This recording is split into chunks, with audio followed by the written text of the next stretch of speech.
Olá pessoal, agora vamos fazer um breve resumo através do Notebook LM, que é uma ferramenta disponibilizada pelo Google. Como eu sempre gosto de reprisar, é importante você estudar a lei primeiro e depois fazer esse estudo, porque sempre existe a possibilidade de um pequeno erro ou outro. Então vamos lá.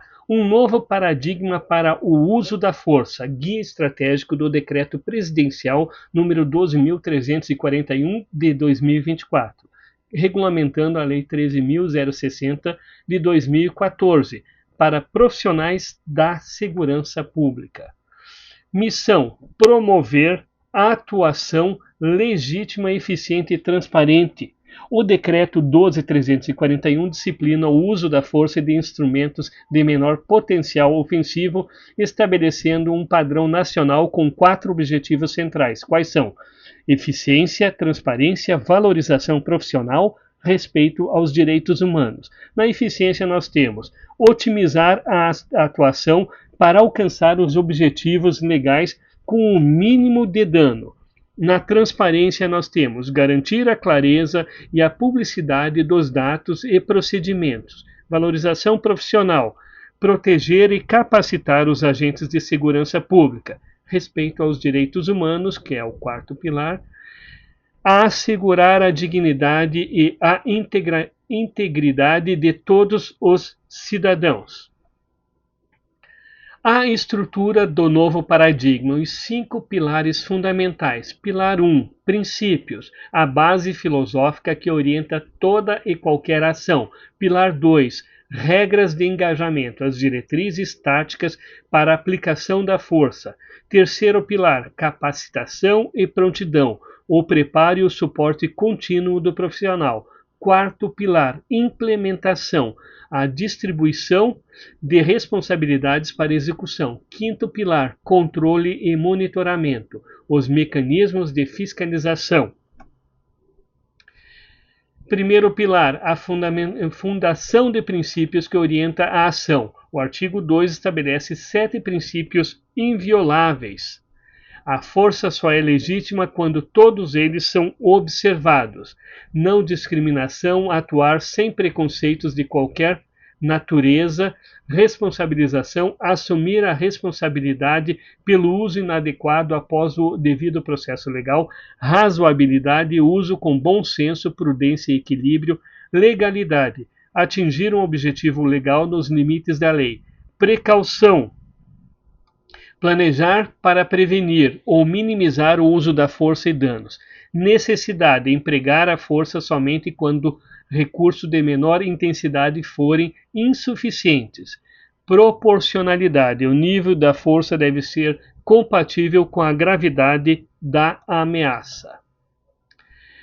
Segundo pilar, o uso diferenciado da força como modelo de atuação. A força deve ser utilizada de forma escalonada para minimizar danos, priorizando sempre a desescalada do conflito. Último recurso, a arma de fogo. Então, começando da base, comunicação e negociação, prioridade máxima. Técnicas de baixa intensidade, o nível 2. Instrumentos de menor potencial ofensivo, o IMPA, o nível 3. E último recurso, a arma de fogo. Sempre que o uso da força resultar em ferimento ou morte, a elaboração de relatório circunstanciado é obrigatório. E o inquérito policial, consequentemente, será aberto também. Limites claros e inegociáveis para o uso de armas de fogo. O artigo 3º, parágrafo 3º, estabelece cenários específicos em que o uso da força da arma de fogo não é legítimo. Quando que não é legítimo o uso da arma de fogo? Contra a pessoa em fuga que esteja desarmada ou que não represente risco imediato de morte ou lesão. Contra veículo que desrespeite bloqueio policial, a menos que o ato do veículo represente um risco deliberado e iminente de morte ou lesão grave. Terceiro pilar, profissionais capacitados, equipados e amparados. A eficácia do decreto depende de uma força de segurança preparada e com suporte institucional contínuo. capacitação obrigatória, frequência e periodicidade anual, condição realizada no horário de serviço, conteúdo, procedimento de uso de arma de fogo e equipamentos de menor potencial ofensivo. A matriz curricular nacional será atualizada para refletir esse decreto, ou seja, esse decreto agora ele trouxe uma inovação dentro da matriz curricular. Prontidão e saúde, equipamentos mínimos EPIs, 2 tipos de instrumento de menor potencial ofensivo por profissional em serviço, saúde mental, instituição de programas de atenção continuada para profissionais envolvidos em ocorrências de alto risco. Quarto pilar, o papel do Ministério da Justiça na implementação nacional. O artigo 5º atribui ao Ministério da Segurança Pública e Justiça a competência para formular, fomentar e monitorar a política de uso da força em todo o país. Doutrina e padronização. Formular e avaliar ações diagnósticos doutrina. Desenvolver materiais de referência, uso de algema e busca pessoal. Promover boa prática e pesquisa sobre o tema. Fomento e capacitação. Financiar ações de implementação, ofertar consultoria técnica aos órgãos, realizar ações de capacitação e disponibilizar atas de registro de preço para equipamentos. Dados e transparência, consolidar e publicar dados nacionais, desenvolver medidas para informar a população, estabelecer ações para a redução da letalidade policial e vitimização dos profissionais. Quarto pilar, a responsabilidade dos órgãos de segurança pública na execução. O artigo 6º detalha as diretrizes que os órgãos de segurança devem seguir para se adequarem ao novo padrão nacional. Normatização interna, elaborar e atualizar atos normativos próprios sobre o uso diferenciado da força. Transparência ativa, registrar e publicar dados sobre o uso da força.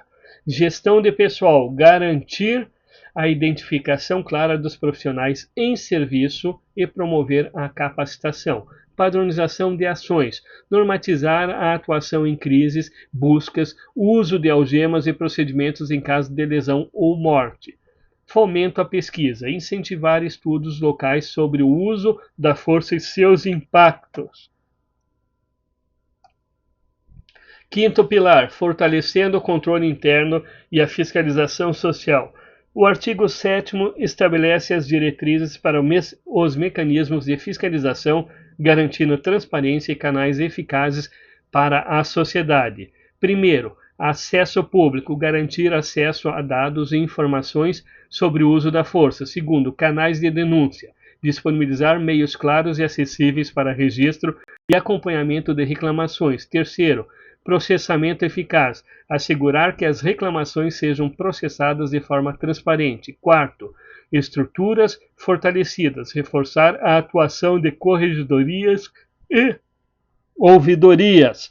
O registro formal de ocorrências é mandatário quando resultarem em lesão ou morte ou envolverem uso de armas em ambientes prisionais. Quinto, a criação do Comitê Nacional de Monitoramento. O artigo 8º institui um comitê permanente para monitorar e avaliar a implementação do decreto, garantindo a participação da sociedade civil. Então, acompanhar o Plano Nacional de Segurança Pública, redução da letalidade, estimular a produção de conhecimento técnico-científico, produzir relatórios e orientações técnicas, propor indicadores de monitoramento e avaliação, articular-se com comitês estaduais e distrital. Estas são as metas, as funções do Comitê Nacional de Monitoramento. Os estados e municípios que criarem comitês locais deverão observar as mesmas finalidades. O vínculo estratégico, conformidade, é condição para o financiamento. O repasse de recursos do Fundo Nacional de Segurança Pública e do Fundo Penitenciário Nacional está condicionado à observância deste decreto, conformidade com o Decreto 12341 de 2024, acesso a recursos do FNSP ou FUNPIM. Esta medida assegura o alinhamento sistêmico e incentiva a rápida e completa implementação de novas diretrizes em todo o território nacional, da norma à prática, consolidando o novo paradigma, norma, proteção, formação, implementação, monitoramento. Regulamentação complementar. O Ministério da Justiça editará normas complementares para execução do decreto. Atualização curricular. A matriz curricular nacional será adequada às novas diretrizes. Vigência. O decreto entrou em vigor na data de sua publicação, demandando ação imediata. E assim finalizamos os nossos estudos sobre o uso diferenciado da força. Bons estudos a todos!